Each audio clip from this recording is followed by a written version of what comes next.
মাত্র ৩ সেকেন্ডে eject button চেপে প্যারাশুট দিয়ে নিজেকে বাঁচাতে পারতেন পাইলট তৌকির ইসলাম, কিন্তু ভেবেছিলেন বিচ্ছিন্ন বিমানটি তো শেষ করে দেবে সব নিরীহ প্রাণ। তাই বিমানটি টেনে নিয়ে যেতে চেয়েছিলেন দিয়াবাড়ি জনশূন্য স্থানে। একটা বোতাম শুধু চাপ দিলেই প্যারাশুট খুলে যেত, জীবনটা বেঁচে যেত, ফিরতে পারতেন পরিবারের কাছে। কিন্তু ফ্লাইট লেফটেন্যান্ট তৌকির তা করেননি। ২১ জুলাই ২০২৫ দুপুর ১:০৬। স্বাভাবিক দিনের মতোই চলছিল ঢাকা শহরের কর্মচাঞ্চল্য। উত্তরার মাইলস্টোন স্কুল অ্যান্ড কলেজে চলছিল নিয়মিত ক্লাস। শিক্ষার্থীরা ছিল ক্লাসরুমে, মাঠে, ক্যান্টিনে কিংবা গ্রন্থাগারে। হঠাৎ করেই আকাশে গর্জে ওঠে যুদ্ধ বিমান সদৃশ আওয়াজ। মুহূর্তের মধ্যেই আছড়ে পড়ে একটি জ্বলন্ত জেট বিমান। বিস্ফোরণের শব্দে কেঁপে ওঠে পুরো মাইলস্টোন এলাকা।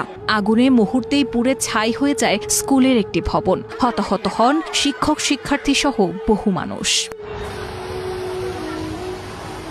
দুর্ঘটনাটি ঘটে বাংলাদেশ বিমান বাহিনীর একটি F-7 BGI ট্রেনিং জেট থেকে। বিমানটি উড়েছিল তেজগাঁওয়ের AK খন্দকার বিমান ঘাঁটি থেকে। এটি ছিল একটি নিয়মিত প্রশিক্ষণ ফ্লাইট, কিন্তু আকাশে ওড়ার কিছুক্ষণের মধ্যেই দেখা যায় যান্ত্রিক ত্রুটি। বিমানটি ধীরে ধীরে নিয়ন্ত্রণ হারাতে থাকে। সে সময় ককপিটে ছিলেন ফ্লাইট লেফটেন্যান্ট মোহাম্মদ তৌকির ইসলাম, মাত্র ২৮ বছর বয়সী এক প্রতিশ্রুতিশীল পাইলট। তিনি বুঝতে পেরেছিলেন, যদি এই বিমানটি জনাকীর্ণ কোনো এলাকায় পড়ে তাহলে শতাধিক মানুষ প্রাণ হারাতে পারে।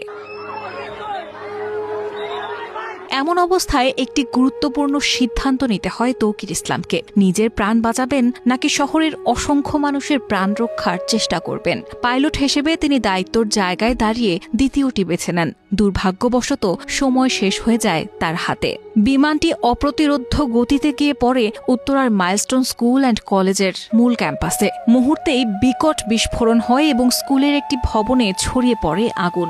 দগ্ধ হতে থাকেন শিক্ষক, শিক্ষার্থী ও স্টাফরা। বাতাসে ভেসে বেড়ায় পোড়া গন্ধ, কান্না আর আতঙ্ক।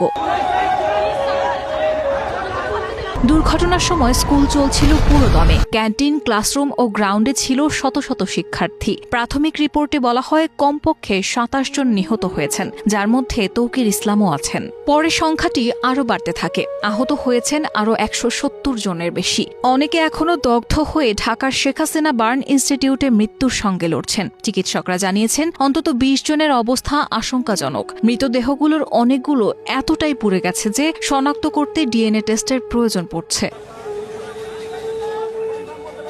এই দুর্ঘটনা নতুন করে প্রশ্ন তোলে বাংলাদেশ বিমান বাহিনীর ব্যবহৃত যুদ্ধ বিমানগুলোর মান ও রক্ষণাবেক্ষণ নিয়ে। বিশেষজ্ঞরা বলছেন F-7 BGI মডেলটি মূলত চীনে তৈরি MiG-21